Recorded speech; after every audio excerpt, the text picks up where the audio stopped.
Hello, looking at energy and ecosystems. So let's do some definitions first of all, in terms of biomass. Let's get my notes. Right, yeah, biomass. A couple of things that you need to know. In terms of what our syllabus says, it says it can be the mass of carbon per given area. Now that is true, but it doesn't really make sense in terms of really. It is really it's the dry mass of tissue. And all we are doing is that if once we've removed water, the proportion, those two things are proportional. And the more carbon I have, the more dry biomass I have. And that's also per given area.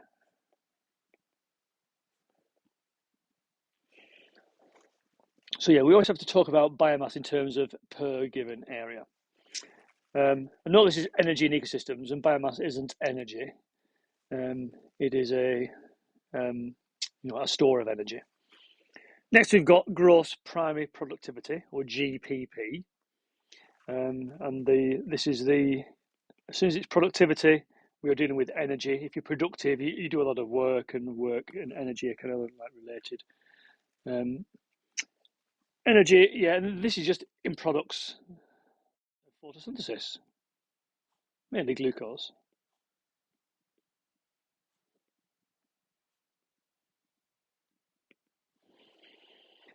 So that's GPP. And then next is NPP, which is just energy in new biomass. So this is NPP, energy in new biomass.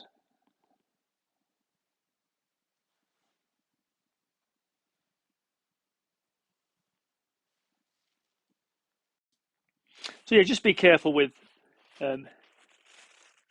GPP and NPP. If this was animals, it wouldn't be primary; it'd just be gross productivity, and that would be energy in the nutrients absorbed in the small intestine if you're a mammal. But NPP is always the same; it's just energy in new biomass, and we know what biomass is. It's the mass of carbon in a given area, or really, it's the dry mass of tissue. Again, if you were measuring biomass, you would dry something living and weigh it. It wouldn't be living for long if you did that. But yeah, and then you can estimate the amount of carbon. And the other word that's in the syllabus is just a calorimeter. Oh, just on NPP, you need to know the equation that NPP equals GPP minus R. We'll meet that later. And then a calorimeter that gets confused with the colorimeter, which you've used. But yeah, this is just the apparatus used to measure energy.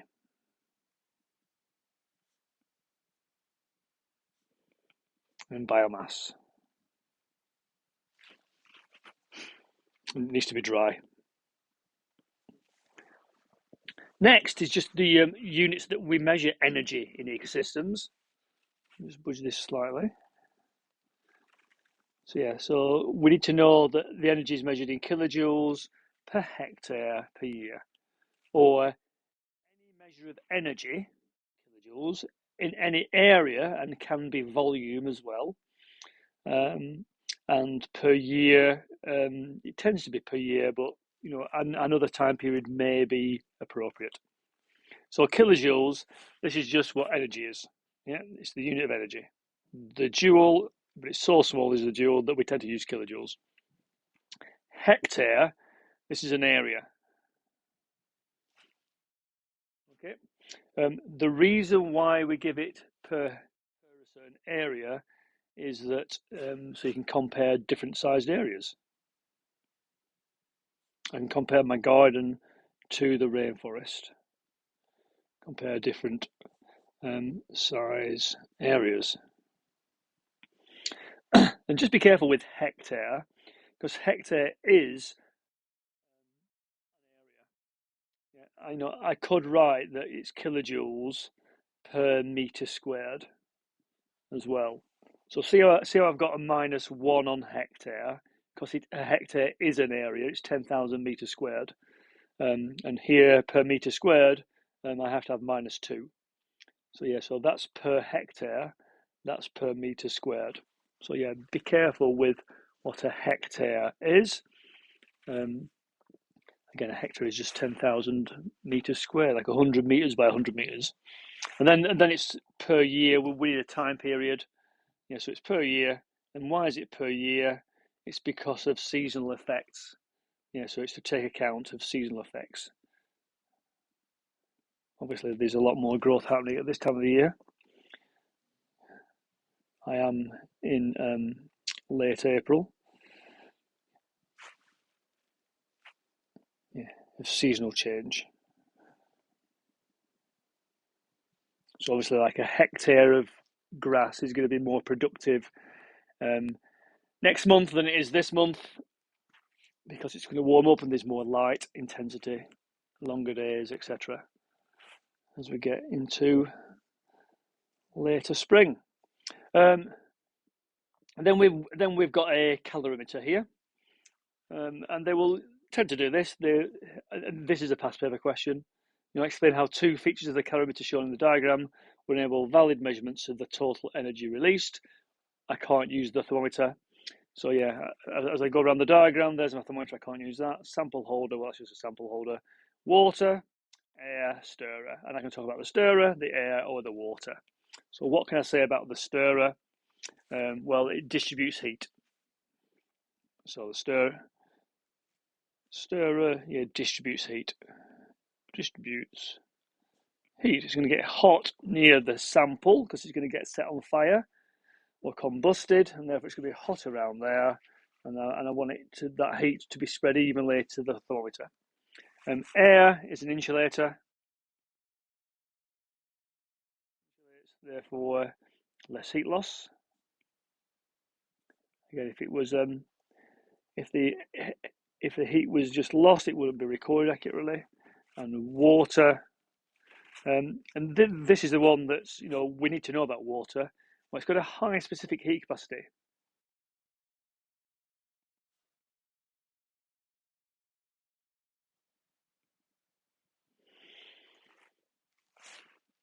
So yeah, it can hold a lot of heat energy, and therefore it can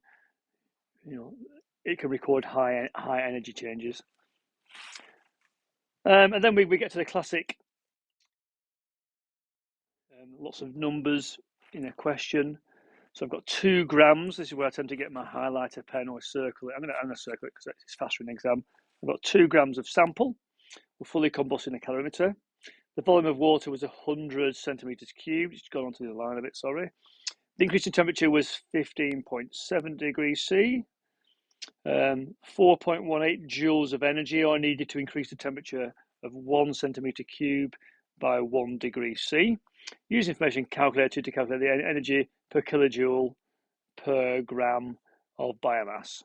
So I've got 2 grams. So I will write in 2 grams, I've got, well, I can use my 15.7. It's increased by 15.7 degrees C.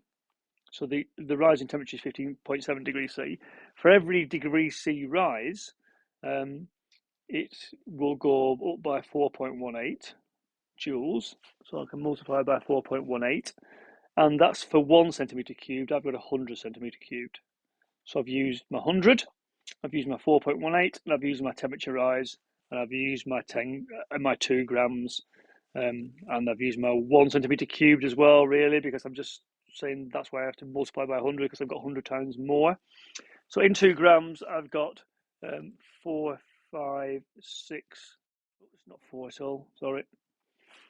It's 6562 joules.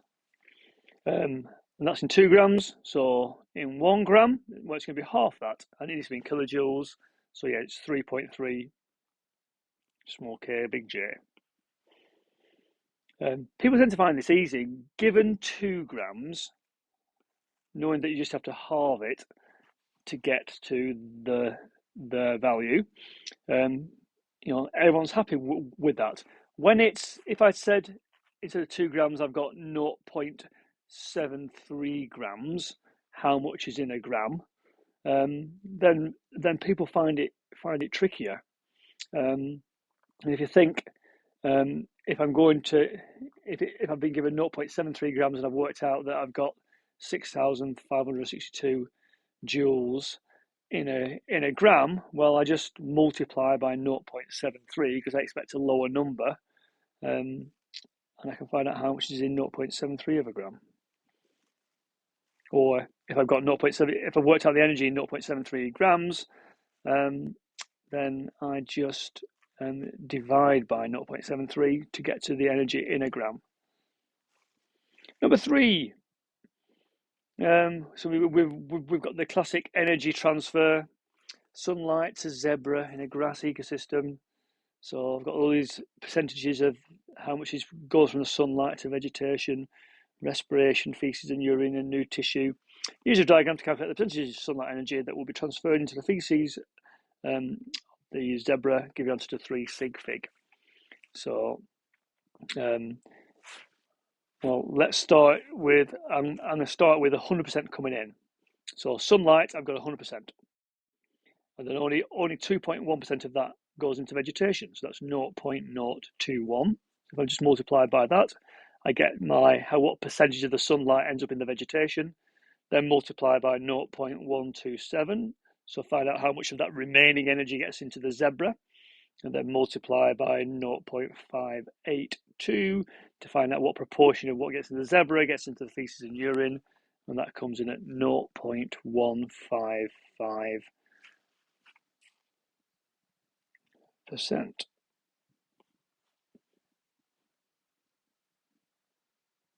It's good. Yeah, so again, the trick of it is just, I guess he's just starting with 100 coming in at the sunlight. And then, and I'm illustrating here just like how massive this topic is. It is awkward numbers. And then in this ecosystem, the net productivity of the vegetation is 24,500 kilojoules per meter squared per year. Use information in the diagram, calculate how much energy is stored in new tissue in the zebra. All right, well, it was 5.7%. So vegetation, I need to take out. So it's given me how much is in the vegetation. That's my pointer. So I just have to do 12.7 of that number, and then 5.7% of what gets into the zebra. So it's just 24,525 multiplied by how much gets passed into the zebra, multiplied by how much ends up as new biomass. Again, these are percentages. I've just divided them by 100, and that comes in at 177.5. And the units are kilojoules per meter squared per year. Number 4, mycorrhiza fungi, or buscular mycorrhiza fungi, or fungi which grow on and into the roots of plants. AMF can increase uptake of inorganic ions such as phosphate. Why do you need more phosphate as a plant? And it's like, well, what biomolecules in a plant contain phosphorus? Well, phospholipids do. They can make more phospholipids. ATP, DNA, RNA, RUBP, TP, GP. Yeah, loads. It suggests 1. I would never write 2. I can't win that game. So if it asks for 1, only write 1. Fastest one to write is probably DNA. Controversial. Next, just one way in which AMF may benefit from their association with plants. Well, if they plug into the plant, they can gain more from the phloem, so they can gain sucrose, or they can get amino acids from the phloem as well. Or you can say they can be protected from desiccation. Tricky spell though is desiccation, D-I-S-I-C-A-T-I-O-N. double C. So drying out. If you're inside the roots, so if we've got a root, so there's the root, and then this red is the mycorrhiza fungus, so it's living kind of like inside the roots and it extends into the soil as well. So there's a mycorrhiza fungus. If it's really dry soil for months, then the roots are kind of like designed to kind of like withstand it. There are, there are many cells present. The mycorrhiza on the outside might dry and die, but the stuff that's inside is protected. Yeah, it's protected from drying out because it's surrounded by living cells, and therefore, once it gets moist again, it can just grow out and form its connection with the soil again. Yeah, so it's got like a refuge area to live.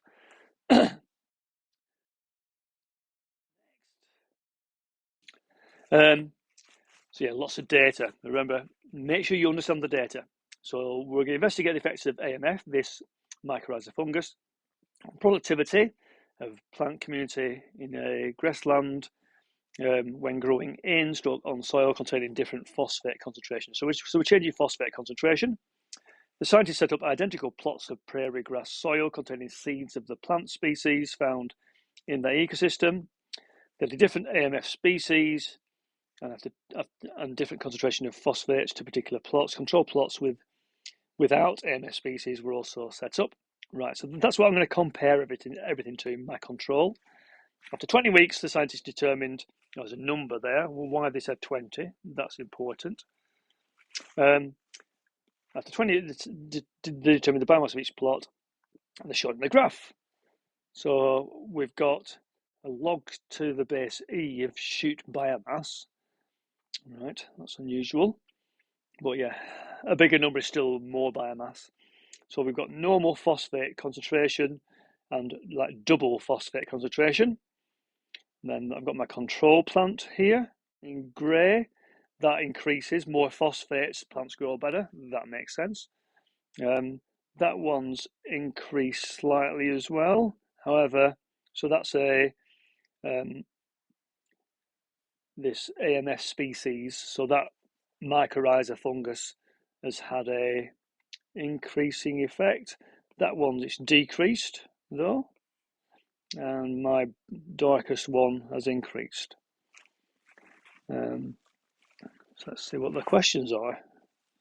Explain why an increase in shoot biomass can be taken as a measurement of net primary productivity. So this is just knowing that NPP, net primary productivity, equals GPP minus R. Okay, and then it's just put into words what this means. That yeah, sugar made in photosynthesis can be stored as new biomass.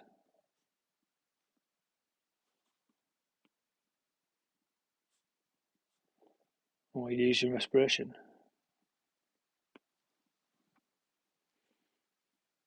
Yeah, and then it's just a matter of saying that that new biomass equals NPP.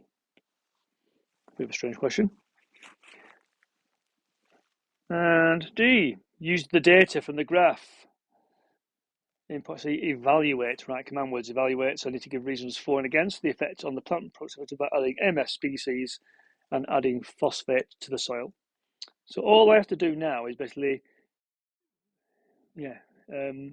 say things that are factually true.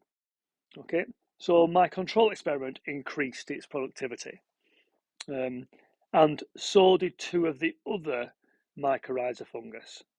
Yeah, so I'm going to say that first here that that two species of AMF, which are the S. fulgida and G. cyro. Oh God, I just can't see. There we go, something like that.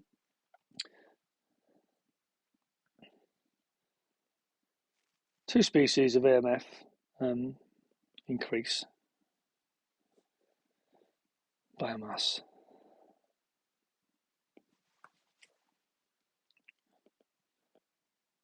With more phosphate.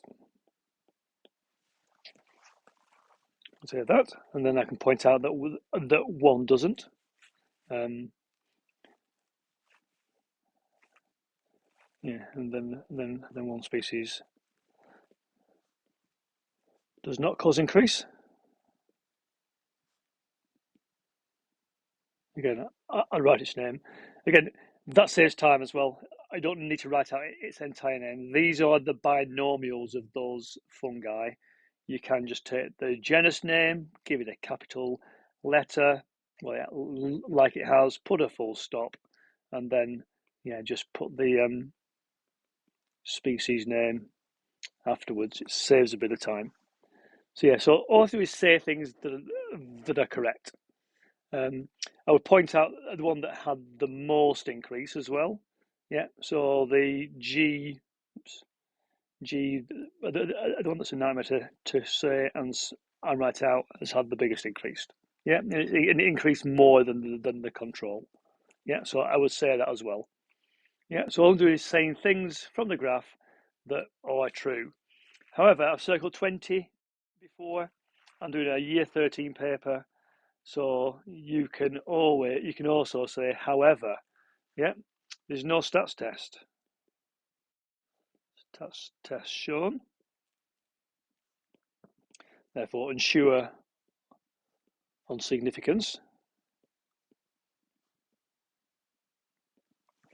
I've only got 20 weeks of data. Therefore, uncertain on effect on longer time period. Yeah, I can say all of that. Is there anything else? Oh, it's shoot biomass. Yeah, I've got no data on roots.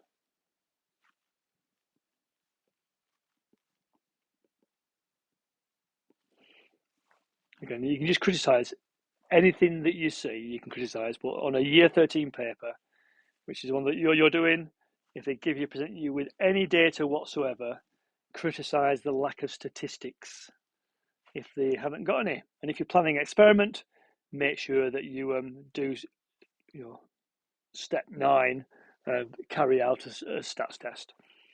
And then it says use the E to the X button on your calculator. So that's next to the log button. Determine the rate of shoot biomass in grams per day.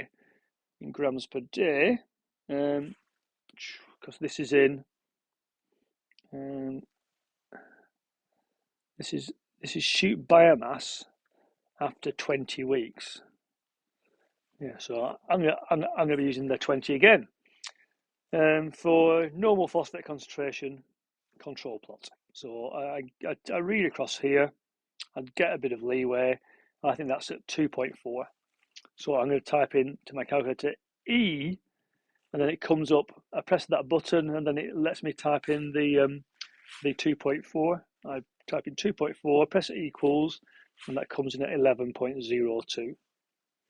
And that's grams in 20 weeks.